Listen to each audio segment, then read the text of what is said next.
Alright, hey, what's up? This is Billy Kyle. I gotta go ahead and do this report. I've been putting it off for probably more than a week. I'm in San Francisco, California, and I'm gonna do the astrology report for the upcoming week, including the full moon in Aquarius. So I want to put out the idea. I want to put out the idea of the wisdom of discontent. And, it's the idea that the wisdom that can be found from discontent and the process of discontent. And I think a lot of us are going through quite a stressful process right now of discontent, and we can learn a lot of wisdom from that.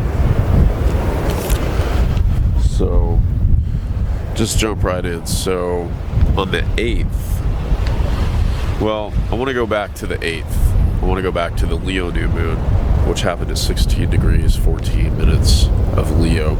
And that was activated by an opposition to Saturn and a square to Uranus, because Saturn and Uranus are in a square right now. So that new moon triggered that Saturn-Uranus square.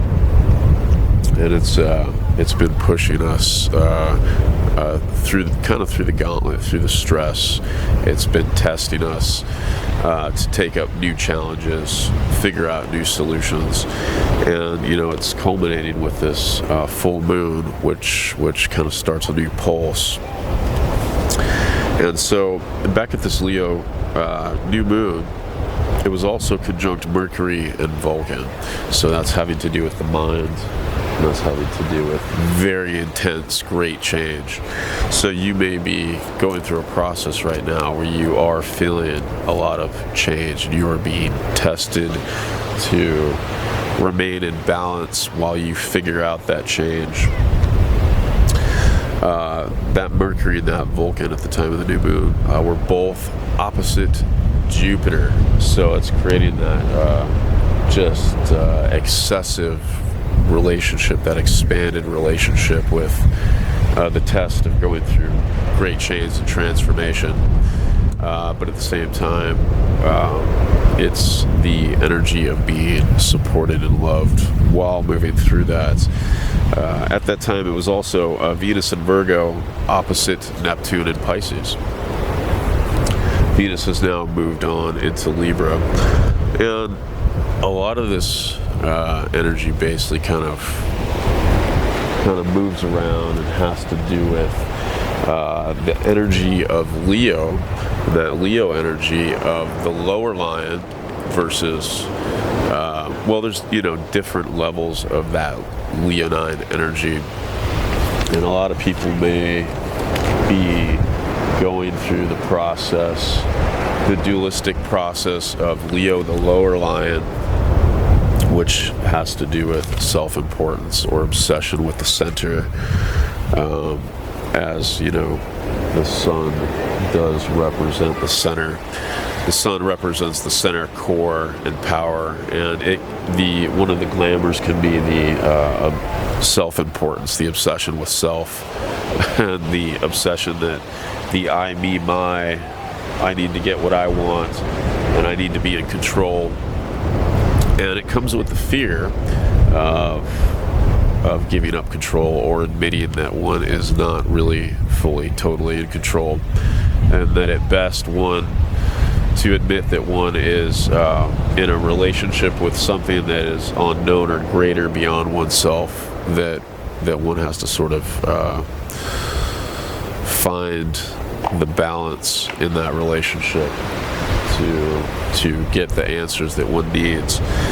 And so, a lot of people can move through the process of the lower line of Leo. It's the equivalent of having an amnesia of the real esoteric power of the sun.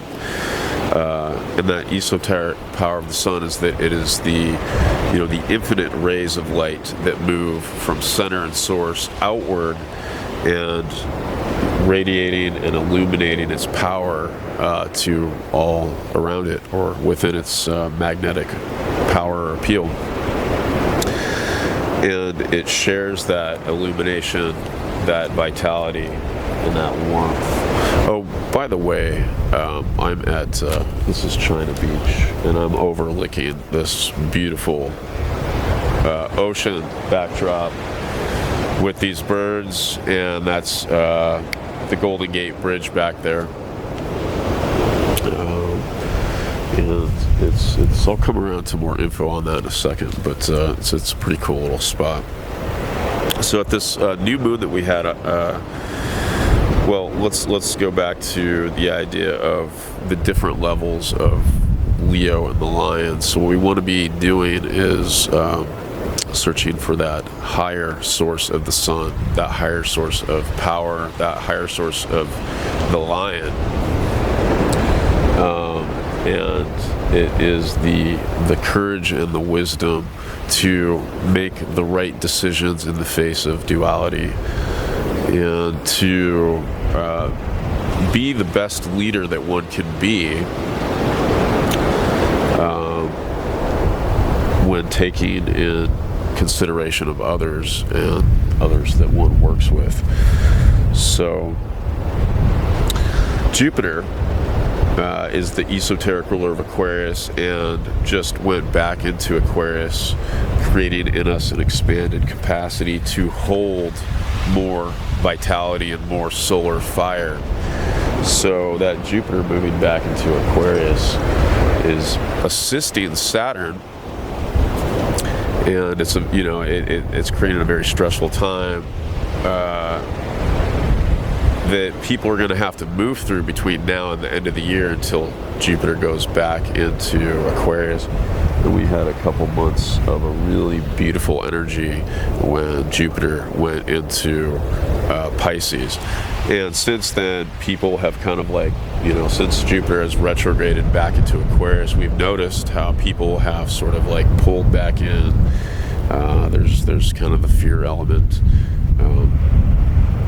The element of being on shore in society with other people, the fear of getting too close, having to mask up and do all that kind of stuff, and that's going to stick around while Jupiter is assisting Saturn in Aquarius all through the end of the year, and we're just going to have to push through that in the best and most positive way we can.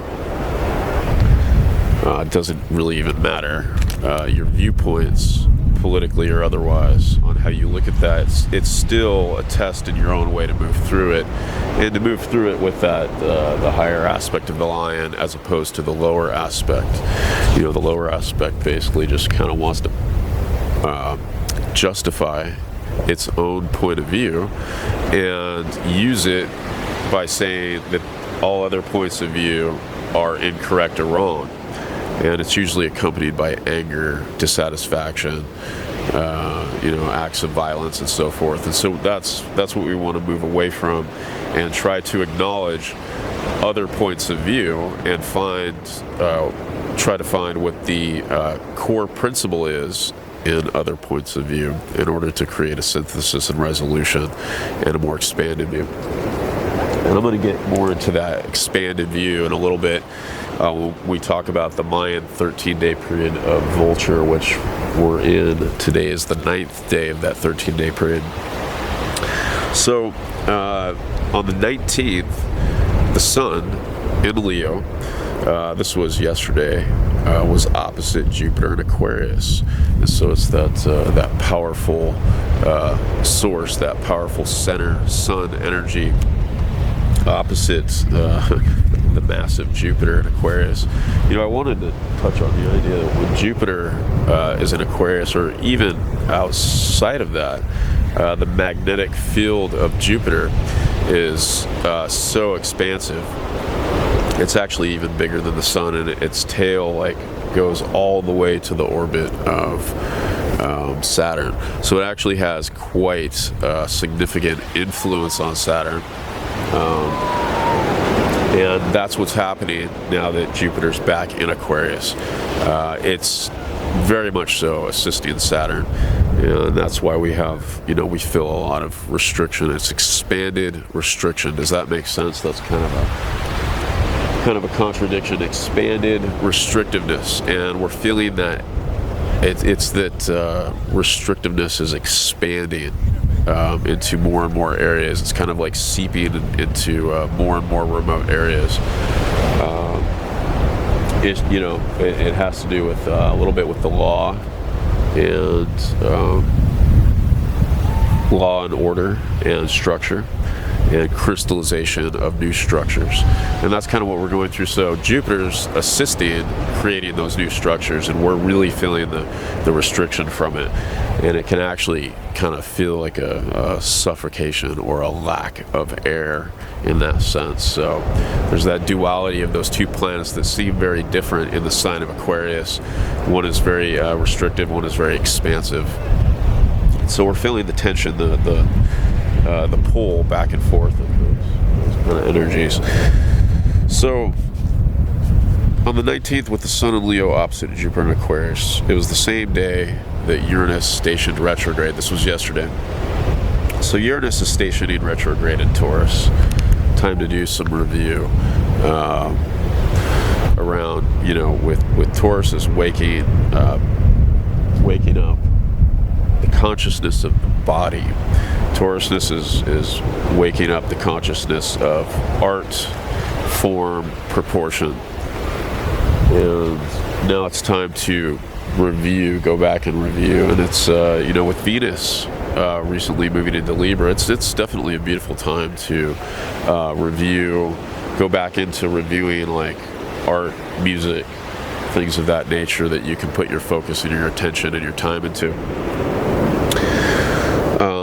And this all happened at the same time as that Uranus stationing in retrograde in Taurus, making a trine to Mercury and Mars, while Mercury and Mars are square to the nodes. And so this, that all happened on the Mayan day 8th house. So it's the idea of going from extreme from center to circumference, if that makes sense. And it's that taking that Leonine energy and moving it outward. And when we come up to this full moon in Aquarius, it's the real expression of that. I'll come back to more of that in a second. And it's, the idea of, we'll look at this for a second, being or beingness. And we'll take that, and it's the idea of being in control. And, like I talked about a little bit ago, it's our illusions around being in control. So let's take a look at that phrase in a couple different ways. Being in control, it's beingness is not to be in control. And so you cannot control what already is. Beingness is simply what is. Beingness is the eternal now, the eternal presence. Beingness pre-exists any of our personalities or outward manifestations or forms. It's kind of like the idea that the piece of art pre-exists, and it's the artist's or the painter's job or the musician's job to try to discover those forms and that art and actually bring them forth. It all kind of pre-exists, so beingness is always there. And we find that beingness when we go into meditation. And you cannot control what already is. So being that beingness pre-exists any other state, including control or the idea of control. If you think you are in control, it just means that you are being controlled. If you think you possess something, it really means that you are just a slave to that possession. So it's the idea of letting go of our attachments to holding on to things, to controlling things. And along with that comes a true form of leadership and vision. And along with that comes the detachment from holding on to certain perspectives and emotions. That's where you can find true freedom from the things which you are associated with, whether they are people and relationships, whether they are material objects, whether they are emotions about particular things, or ideas, philosophical, scientific, political, and otherwise, towards any particular thing. And so if you think you are in control, it just means that your being is being control. It's essentially an imprisonment to the illusion of control. Being is simply being. So, I took some notes for what happened around August 12th to 16th. It was a Thor's hammers aspect that was between Eris, Pluto, and Mars. And then Mercury came through there, and Mercury activated it. We had the Venus was in there a couple weeks back, and it's been a very, very intense and very challenging last week to 2 weeks. And a lot of people are probably kind of feeling the challenges that have come forth that you have to kind of work with. All right, where was I at? So my video actually ran out of room on the camera, so I had to kind of delete some stuff and restart it. So it's kind of leaving off talking about that Thor's hammer aspect, and it having to do with reacting versus responding in accordance with fear and obsession, and also frustration and impatience, and all of these things which can essentially inhibit our action, inhibit our joy. Chiron in Aries right now is going through a process of healing how we connect with our actions in the world, and the vitality, the joy, the strength that comes from being able to act, and to act with inspiration and strength. And right now we're being tested quite a bit with that. It's been said that nothing gives the fearful more courage than another's fear. And fear, along with unhappiness, is contagious. If we think about that, there's a lot of fear that is very contagious in the world right now.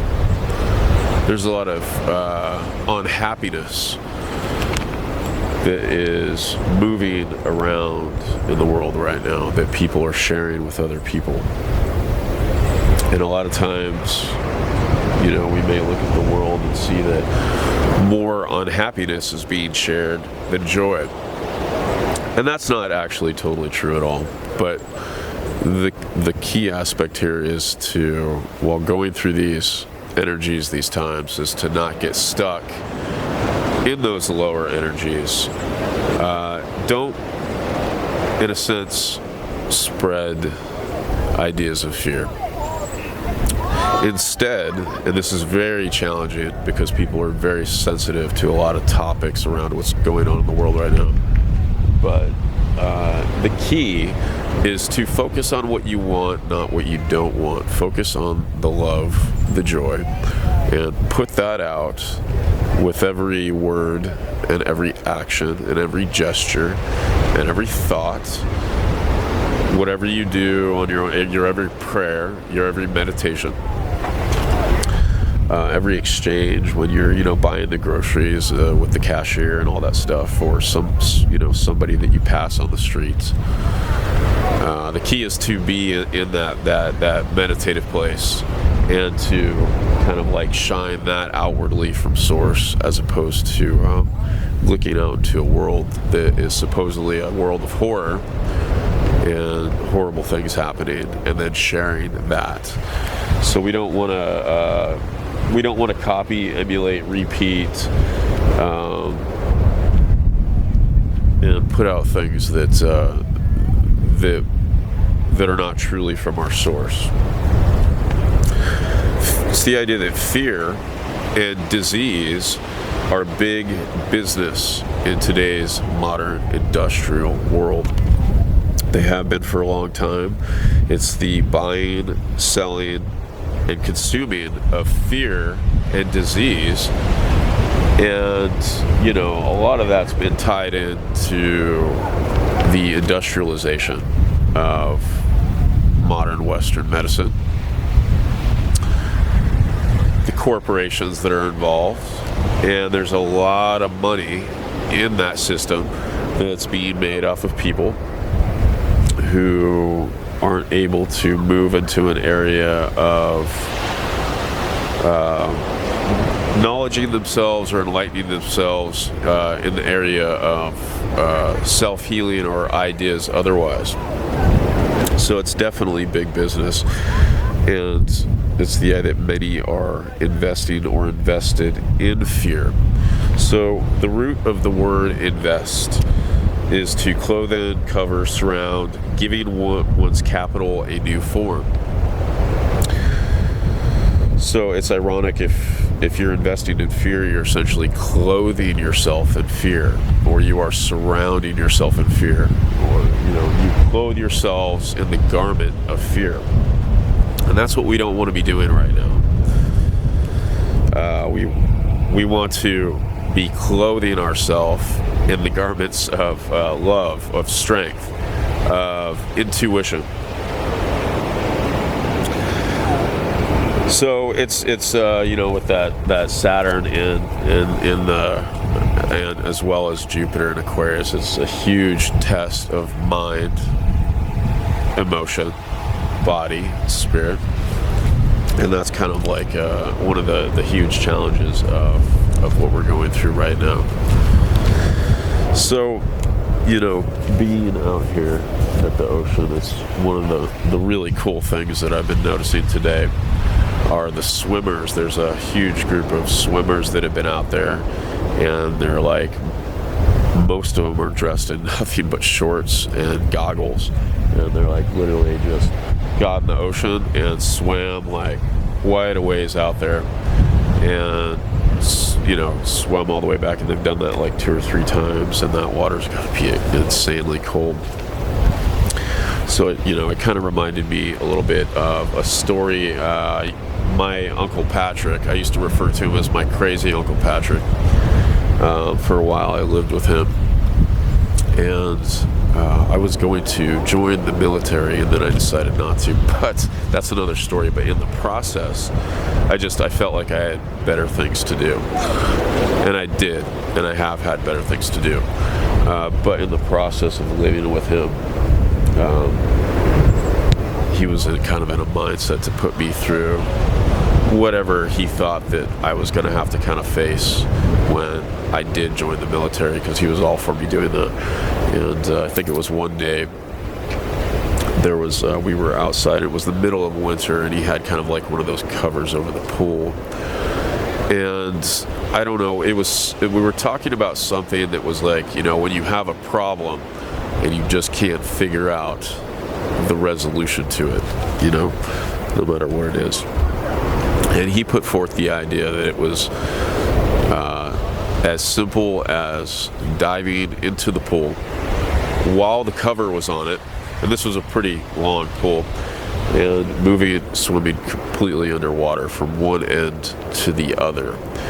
And I thought he was crazy when he mentioned this, but I took him up on it. We did it. We dove in. We swam under the top cover, and all the way to the other side. And it was kind of that idea that sometimes, you just have to kind of dive in and swim to the other side in order for you to really know what the answer is. Sometimes our mind gets so busy and so caught up in the daily grind that it wants answers immediately, and if it doesn't get it, there's so much worry. And we've had so many planets going through Virgo. Venus is finally out of there, but Mars has been conjunct Mercury in Virgo. The Sun's about to go into Virgo, that there can be so much worry. It's that kind of like, that mind that just, takes up all our time and eats away everything, because we can't be kind of in center. And so it reminded me of that story, because it's just kind of like sometimes, no matter how scary something might seem, or challenging or difficult, or in the case of the swimmers out here, how cold the water is. And we tend to stay away from things that are not comfortable. We tend to shy away from things that are cold or difficult. And sometimes it's just kind of diving in and just going for it. And when you make it to the other side, it's the joy or the exhilaration that you get when you kind of complete it. And that's kind of the energy that's going on right now. Leading up to this full moon, there's been like, you you have had to kind of like dive in to whatever the challenges that are going on in your life right now. And the full moon is kind of like, you did it, you went through it. This full moon is kind of going to be that release or reprieve in one way or another. And the difference between it can be either the exhilaration of the fact that you just went ahead and made yourself go through that, or it could be just a simple release, like, okay, finally I'm getting a little reprieve, or room to breathe, or finally some good news is coming forth.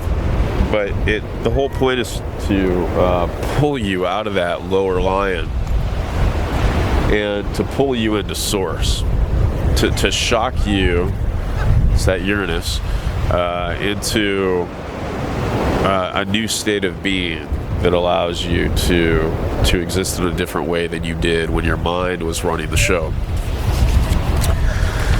So I wanted to bring up that story, and it's the idea that diving in and carrying that will and that love as you swim from one side to the other. So the moon is the mother of all forms, and is the esoteric ruler of Virgo, while these planets are kind of moving through Virgo. So it's all about bringing these forms into the outer world.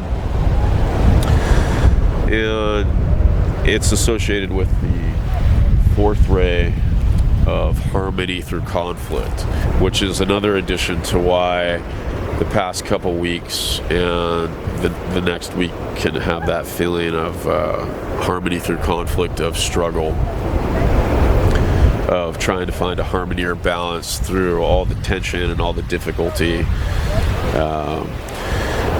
And it's the idea of externalizing and manifesting the soul, and the balance of will and love. And a lot of times the whole process of what we go through is a balance of will and a balance of love. And right now what we're going through is with some of the planetary positions, it's a focus on analysis and information. So that's the nodes, South Node in Sagittarius, beliefs and belief systems, and the North Node in Gemini. All that new information on discriminated information coming in. And then these planets that have been going through Virgo are actually helping discriminate that information and creating a tension between those belief systems and old and outdated belief systems. And so it's a focus on analysis and information alone is at a cross purpose right now to the synthesis that is necessary to move forward. So all these planets are helping create that synthesis, and it's kind of, filtering out what is unnecessary from what is necessary to move forward. So may you find and filter out, net out all the impurities right now, so that you can take the essentials of what you need to move forward and then commit to that and keep doing that. And this brings it around to the idea of being discontent, whether, it is divine discontent, existential discontent, mundane discontent with the daily world. It's a necessary energy that leads to wisdom, and we must seek that discontent to involve ourselves in it right now, instead of running away from that which makes us discontent, or instead of creating conflict and more duality out of that which makes us discontent. Discontent I think of the opposite of comfort. That's that Uranus and Taurus right now. People get so content living in their homes with, kind of like locking themselves away in their homes as if it was like a prison with all their items that, make their life so comfortable. And it's that Uranus and Taurus which kind of wants to wake us up from, keeping the thermostat at 70, 4 degrees all the time. That is conditioning, air conditioning in that sense, but it's conditioning, keeping the conditions the same all the time so that comfort is always there. And we want to, especially for people on the path, we want to move away from the illusions of comfort, and we want to test ourselves. Like the swimmers out here, you might even be able to see them in the video, but we want to test ourselves. We want to not shield ourselves so much. That's kind of like the dangers of the downside of Cancer, is that mothering aspect, the love and mothering aspect, which wants to kind of like coddle or protect way too much, and it creates sort of a suffocating energy. And it's the necessity to the freedom to not be suffocated by that energy, although it means well, and to move into the higher aspects of that, which is the higher Neptunian love aspects, or the higher aspects of the moon. And that discontent is very necessary right now. I see a lot of people getting caught up in the discontent that they identify with. So there's a difference between being polarized and then taking that discontent and trying to create more polarity and war with other people that don't share your same view. And then there is the discontent that is in parallel with a higher degree of awareness and detachment. And it's that discontent that I'm talking about, which allows us to consciously push forward. It's that discontent that allows us to dive in that icy cold pool in the middle of winter. Well, it's even summer and that ocean is super cold, so that we can test ourselves, so that we can build up tolerances to that which we're not used to. And it's building up those tolerances and being pushed beyond our boundaries which helps us grow. All right, so let's move into the 13-day period of Vulture. Today is the 9th day of the 13-day period of Vulture. It started on August 12th, and it goes to, I got some like flies hanging. So it goes to from August 12th to August 24th. I look at the key days in that 13-day period, which would be 7 wind, 9 lizard, 11 death, and 13 rabbit. And I just kind of use those as markers of kind of how the energy is building up and what it's crescendoing to.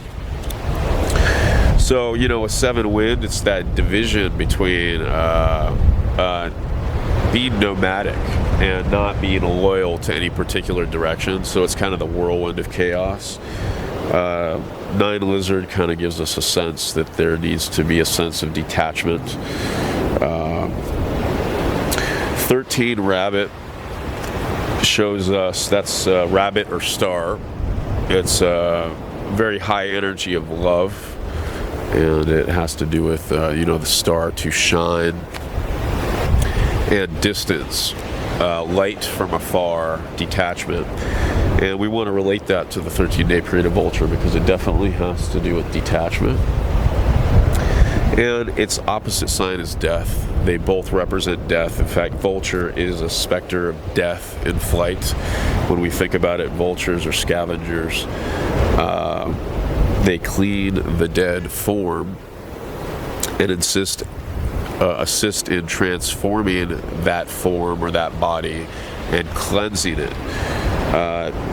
They actually play a huge key role in the prevention of the spread of disease. and they represent wisdom, detachment, and the elders are old age. So we want to think about that. So it's a time of ripened wisdom and detachment, and we also want to comment that vultures are very social and they have excellent vision. So a lot of this I look at as having to do with the Pisces and Virgo axis, as well as the Scorpio and Taurus axis. All of those have to do with transformation in different kinds of ways. Taurus is ruled exoterically by Venus and esoterically by Vulcan. So that's conditions and then intense change of matter. And then, it has to do with form and condition, while Scorpio and Mars is the death and transformation of that form and that condition, and the merging of it with other forms and conditions beyond itself. So it's the transferring. We want to think about the transferring of the energy of the lower chakras to the higher chakras. So that would be root chakra to crown chakra. That would be sacral chakra to the throat chakra. And that would be the plexus chakra, solar plexus, to the heart chakra. And in a lot of ways, we're constantly, all of us are going through a process of refinement and a slow process of transferring. It's kind of redirecting these energies from the lower chakras to the higher chakras. And that can be a very uncomfortable process. And I see this period right now as like a real big push on all of us to get us to reorient some of that energy from some of those lower chakras to the higher chakras. Pluto is the esoteric ruler of Pisces, and it's in this with this association with the 13-day period of Vulture that we want to think about the caterpillar, which dies unto itself and becomes the butterfly. And it's the idea that when that caterpillar dies unto itself and becomes the butterfly, they're completely separate creatures. They're strikingly different. The caterpillar cannot think like the butterfly, and the butterfly cannot think like the caterpillar. So it's just kind of noting the difference that when you're in a process from one to the other, you have to place your vision or attention on that future completed transformation and not hold on to what you think you know as you are currently. It's the self. It's dying to the self as it knows itself to be, and the Vulture Energy assists in regeneration, or the regeneration process. They're essentially the last link in the chain in nature.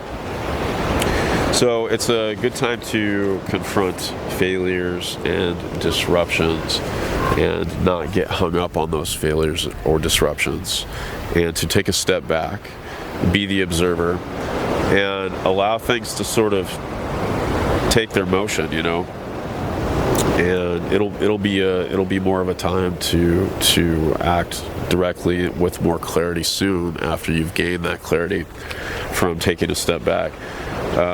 It's kind of said that this is a time for tricking the trickster, and it represents a third way, like we said, the observer going up on that balcony and taking a look down on the stage, not being necessarily one of the actors on the stage, but being up on the balcony and observing the actors on the stage, or being the director. So a lot of the energy right now has to do with being detached from offense and defense. And right now is a time when the reverse can happen for a lot of people, which is getting caught up directly in or engaged in offense and defense. And that's exactly what we don't want to do. We want to move with the energy and stay detached. It's not about, right now is a time that's not about offense, defense, or predator and prey.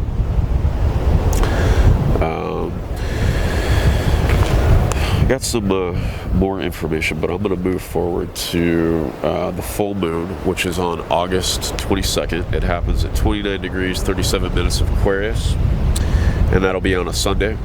And its main aspect is that it's going to be conjunct Jupiter. And right after that full moon, then the moon is going to go right into Pisces, and then the sun, right after that, a few hours later, is going to move into Virgo.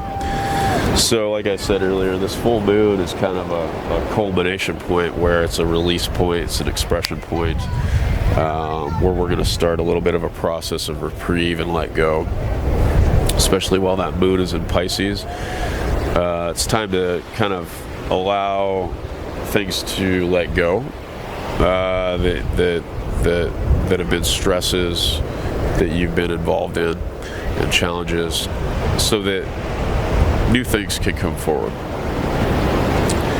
And when the sun moves into Virgo, that's really going to help us synthesize, all these energies. As Venus went through there, Mars and Mercury are in Virgo right now. The sun's going to come in and really help us synthesize these energies and bring them into a whole center where we can actually take them and move things forward. So, things are going to pick up in a positive way, I see. We just don't want to get stuck in the worry and, all the fine details and the worry that can keep us from moving forward. The full moon on August 22nd is conjunct the fixed star of Gina, which is to me, it's in the left wing of the Swan, if you look at it, in the constellation of Cygnus. So there's a connection to Zeus, who was disguised as a swan, who seduced Leda and their offspring, Castor and Pollux, and Helen of Troy, Clytemnestra. And so there's a little bit of element of the twins there. So we're going to be getting new information. We're going to be getting new feminine and masculine information. And some of it's going to be mundane. And some of it's going to be higher information. And we're going to have to, go through the process of weeding out. And that's where we're at right now with the 13-day period of Vulture, is taking a look farther back. Getting out of the forest and seeing it for what it is, kind of thing. Very necessary. What else do we have here? So the Aquarius full moon coming up is the symbol of Aquarius is the Waterbearer, and it's the Waterbearer pouring out the waters of life. And I noticed there's a really fascinating significant correlation between the Waterbearer and Dionysus, which Dionysus is a esoteric correlation with or parallel with Neptune. Neptune can kind of, in a sense, veil Dionysus, just as Uranus can veil Prometheus. And I'm not sure quite how to interpret that. I don't know if we'll be seeing a little bit of excess in that sense, in one way or another, but that excess is necessary to allow us to kind of let go and have that moment of reprieve that we're talking about. But it's, the Waterbearer pouring out the waters of life has, very much to do with societies, with everybody, not just the individual. So the Aquarius full moon with the Waterbearer is the pouring out of the waters of life.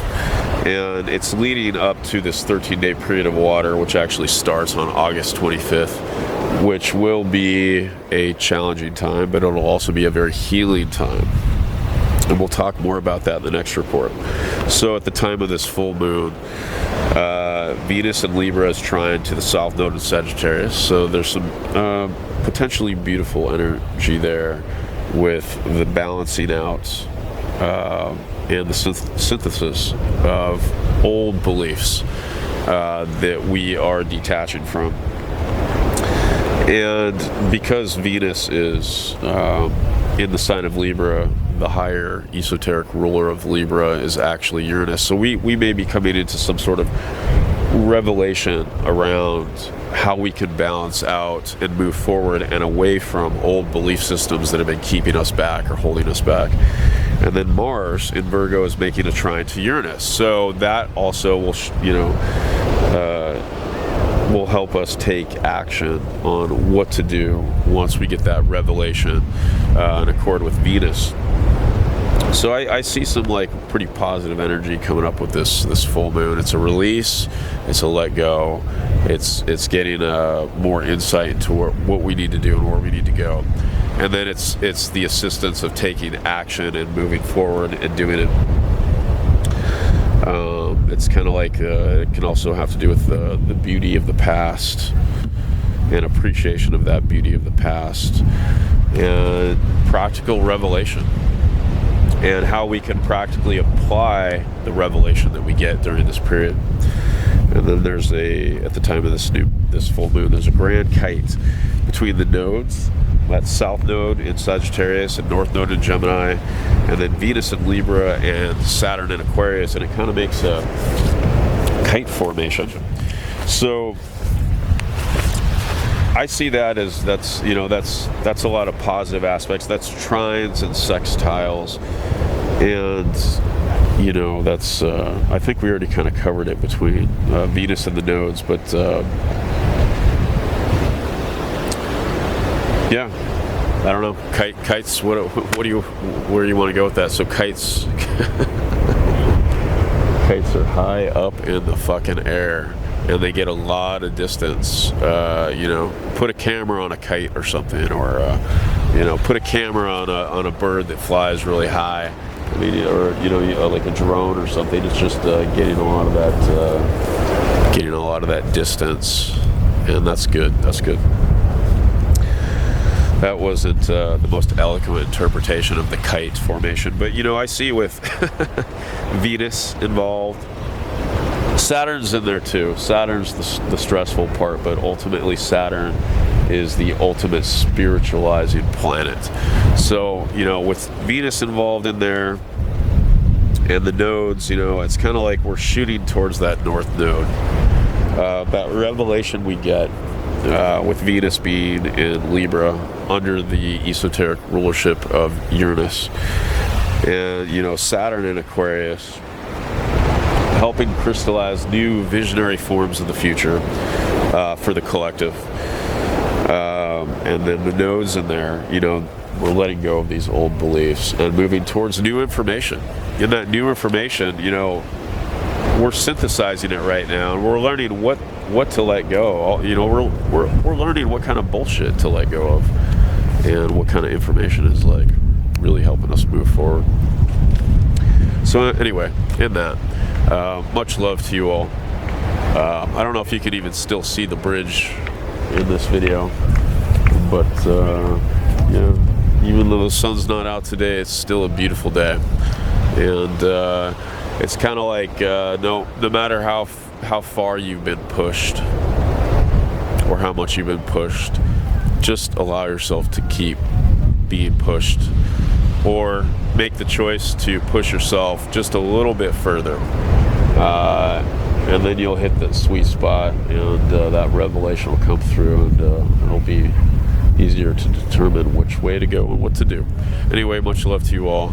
My name is Billy Kyle with Inner Revolution Astrology, and I'll see y'all again soon.